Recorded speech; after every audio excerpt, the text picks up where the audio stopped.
Hey everyone, it's Rylan, and of course the lighting is horrible. See this?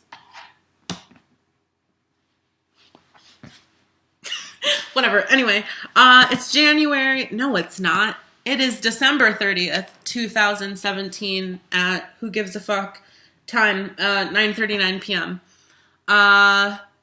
Okay, so I want to make a video about a trait / issue that I struggle with because of my borderline personality disorder. If you don't know what that is, I have a whole video about what borderline personality disorder is that I'm going to put in the description below because I don't feel like explaining everything because there's a lot of layers to it. But right now, oh my god, there's dust on my couch. What the fuck? I'm going to focus on fears of abandonment, but I think I'm more going to narrow in on the premise of what an FP means, which means favorite person. So one of the main criteria to be diagnosed and one of the main symptoms in an individual with borderline personality disorder, as described in the DSM-5, which is the Diagnostic Statistical Manual, Edition 5, which is just the book where all the mental conditions are listed and the criteria that's used by professionals to diagnose mental illness and shit like that. Is one of the main things is verbatim in the book. It is frantic efforts to avoid real or perceived abandonment. Abandonment is a huge thing in my life.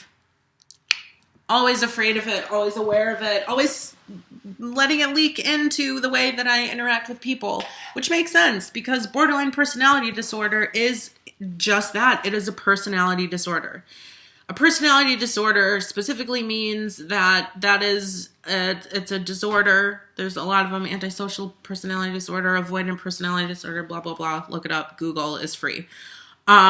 But it just basically means that the way that you interact interpersonally with the world and the way that you express emotions is different than other people. That it's a little skewed or heightened or whatever.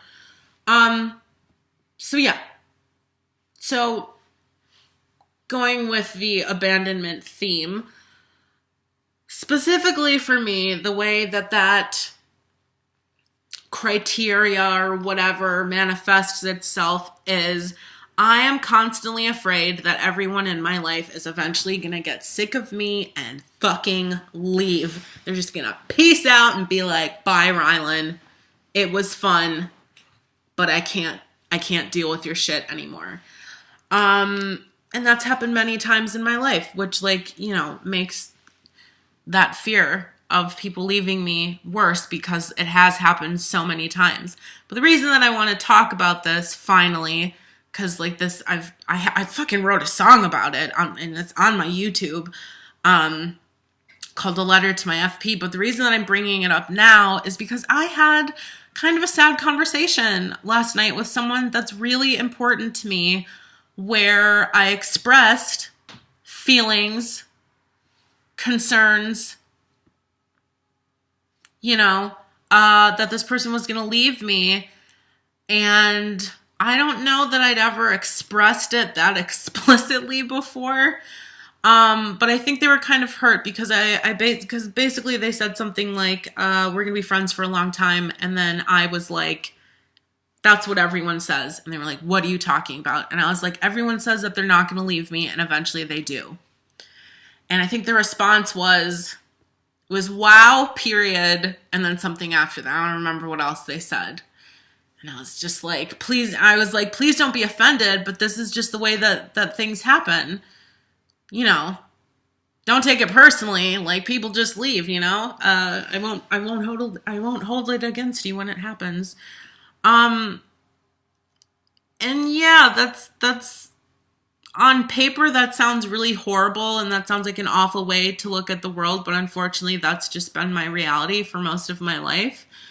And basically the way that manifests itself as these fears of abandonment is I get really close to people. I get attached to people. I feel things differently. I relate to people differently than neurotypical people do.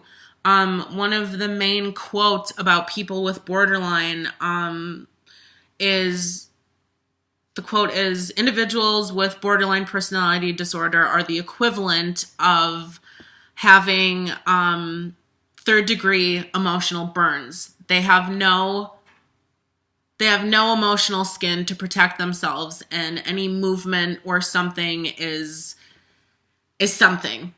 Basically paraphrased is, people with borderline personality have no emotional protection. The way that we experience and feel things is so heightened and intensified that it's not normal. It is a disorder that interacts the way, it affects the way that I interact with people and how I relate to the world. So literally, scientifically, I feel things to a greater degree than most people. And those fears of abandonment and attachment and stuff are really heightened, which can be really troublesome and put strains on relationships and essentially I can put really unrealistic expectations on people in my life that I really care about, that because of like that pressure, it might end up in them eventually leaving me because of the way that I am. So that's what brings me to the description of what an FP is. Now, not everyone that has borderline personality disorder has FPs in their lives, but a great deal of us do. And basically, FP stands for favorite person. And the way that I would describe my FPs, because I can't even try to explain, well, I guess on a broader level, it's basically someone that you feel, no, I'm going to say it from my perspective. If I have an FP, what's a name?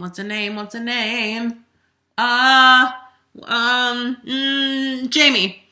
Let's say Jamie's my FP. The way that I look at Jamie is this. They are my everything.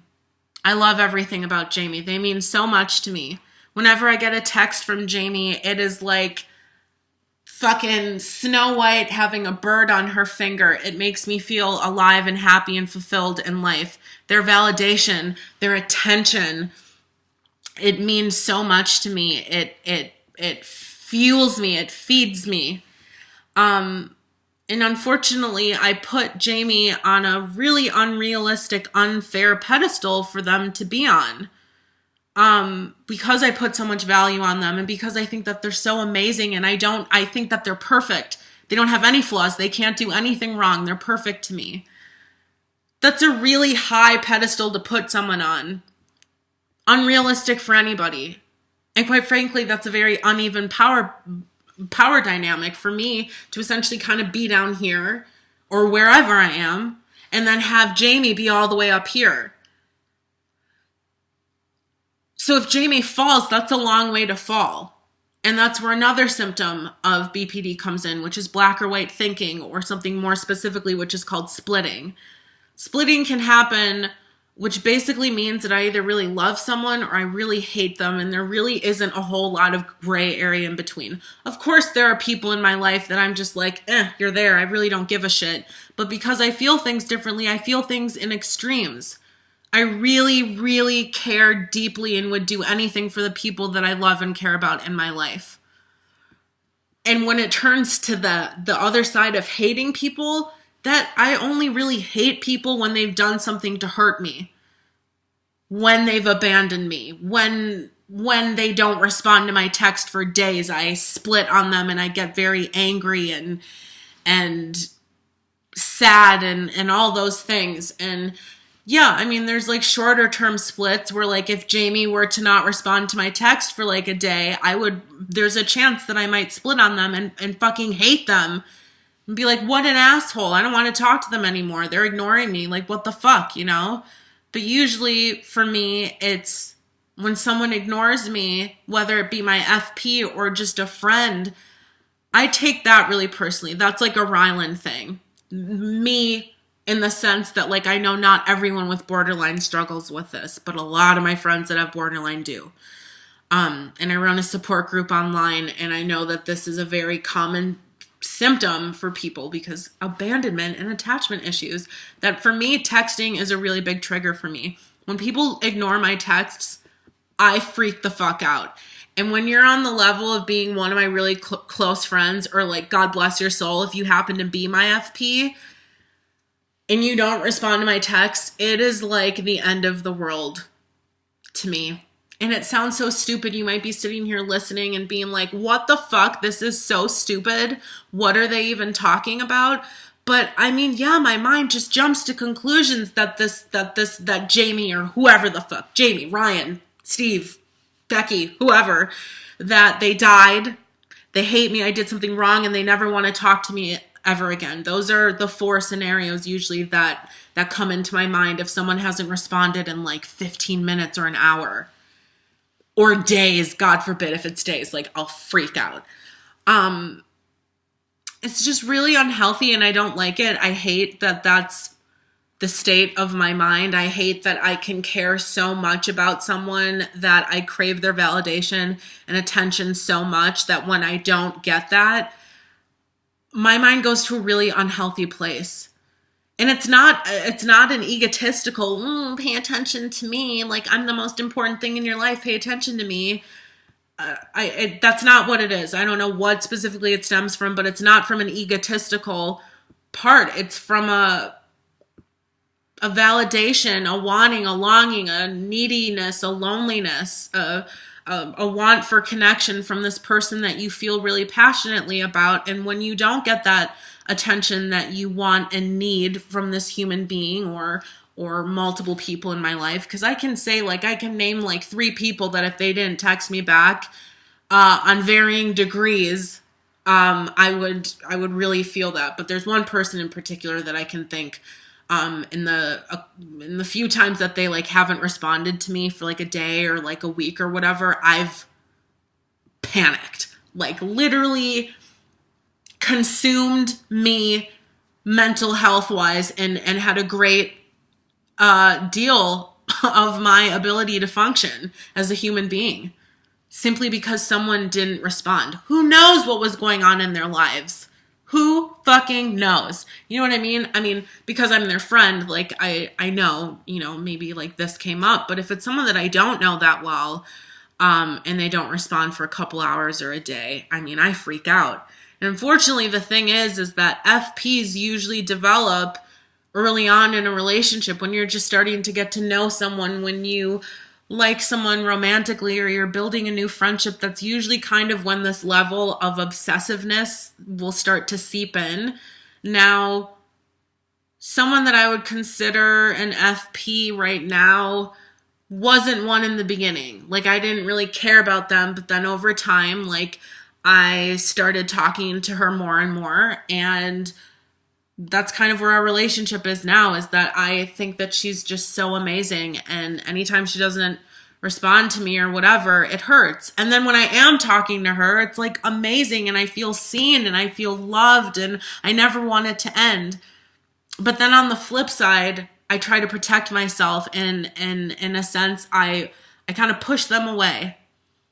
And that's when the talk of, when are you going to leave me? Are you sick of me yet? Have I annoyed you? Are you mad at me? I can't tell you how many times I've asked someone if they're mad at me for no reason at all, usually.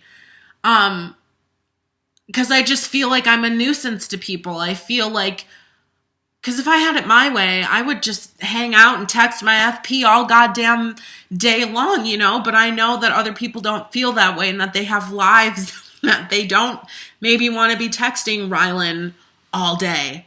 You know what I mean? And so then in turn, I feel really bad about myself, and I feel needy, and I feel like I am a nuisance to this person. And then I get insecure. And unfortunately, those insecurities that I have about myself, like, usually come out like verbally in those questions of, are you sick of me? And sometimes with people, one person in particular I can think about, that when I'm talking to them, that sometimes I feel like I'm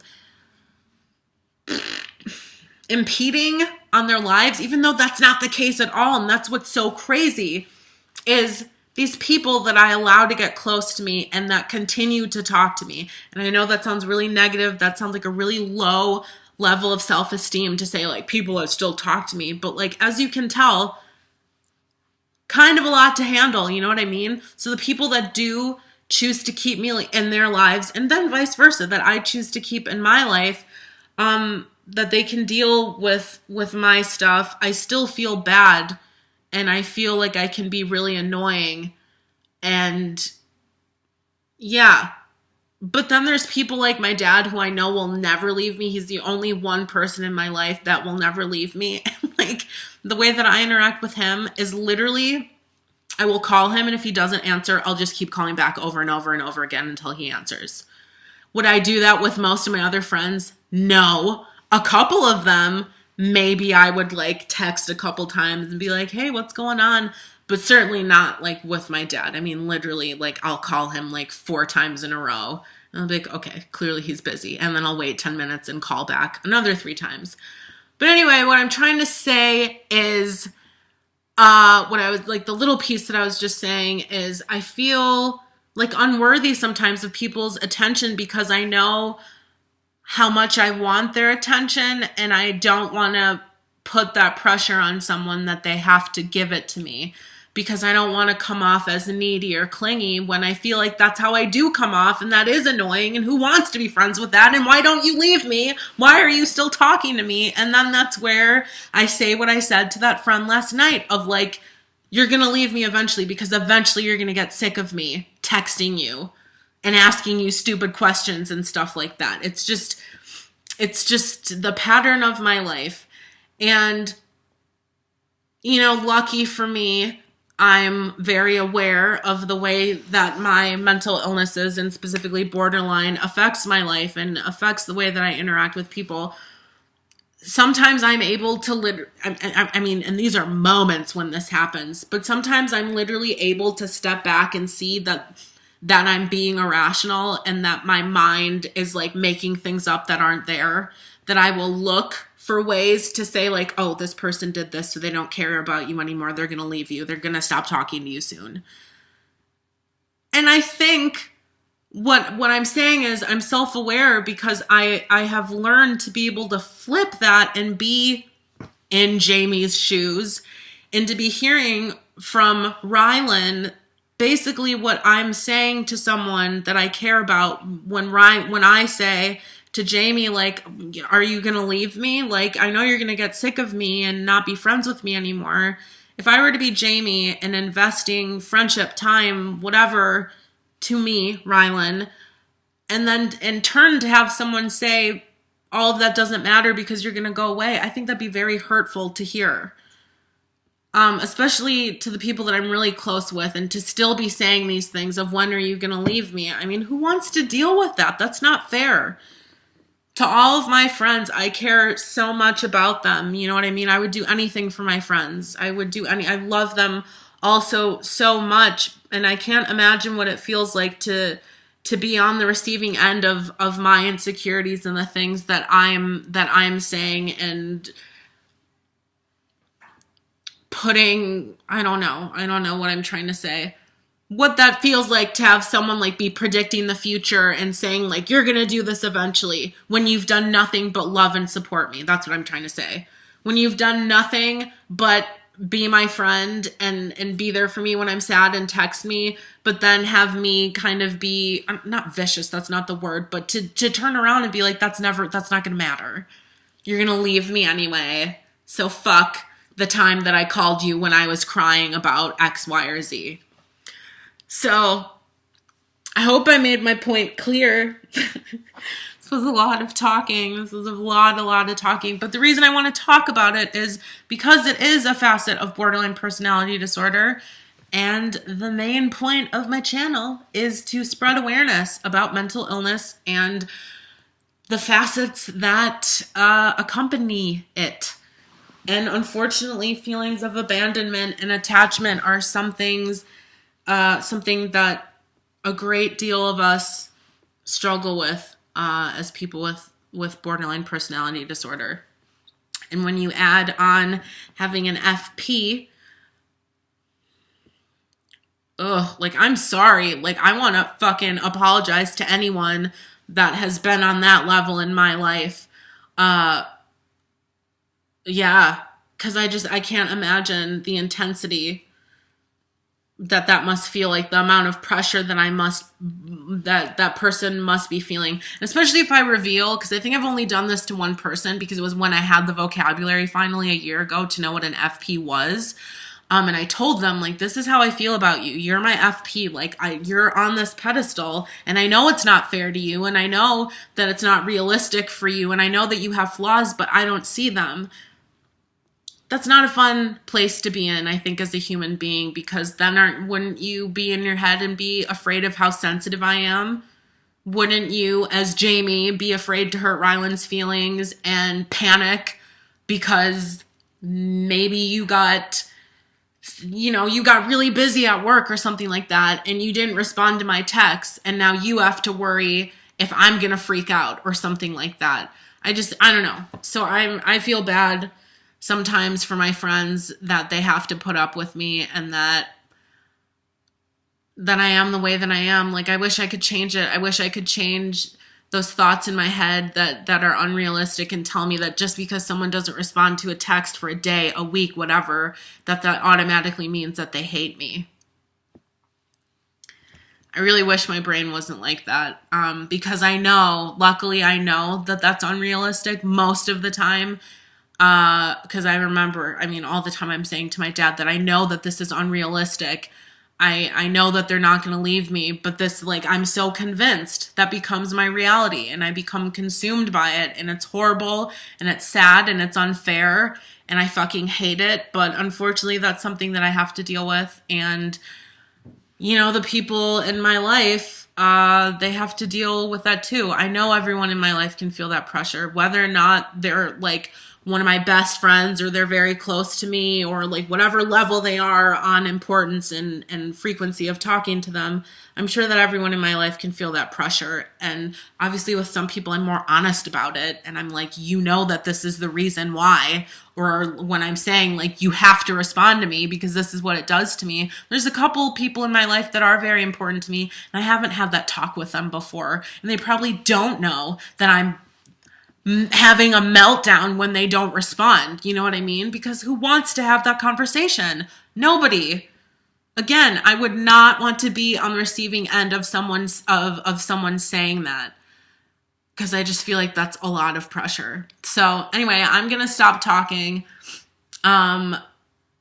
The point of this video, or at least I hope whoever is watching this, if you're still with me, 22 minutes and 49 seconds in, is that you understand another facet of borderline personality disorder, and you can understand how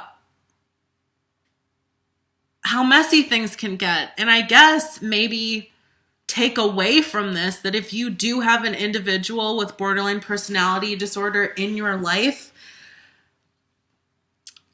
this is, we feel things this way, so be patient. That's the main thing. That's why I'm so grateful to the people that are still in my life, is because I know that those people are extremely patient and compassionate and understanding. The people that are not in my life anymore, that have decided to exit and peace out and ghost on me, they couldn't handle it, obviously. They were like, this is too much. But yeah, it just requires a lot of patience. So if you're dating someone, or you have a child, or you have a best friend that has BPD, like, be gentle with them and understand that they don't want to be that way. There is no fucking way that anyone would want to choose to be that attached to someone. And for one final example to show you how extreme this can be, and another reason, like, this is a call to action, like, be supportive to people. Someone really random is texting me. Interesting. Sorry. Sorry. Weird. Really nice. Very nice message. Anyway, sorry. Final example. Awkward note to end it on, but I'm going to.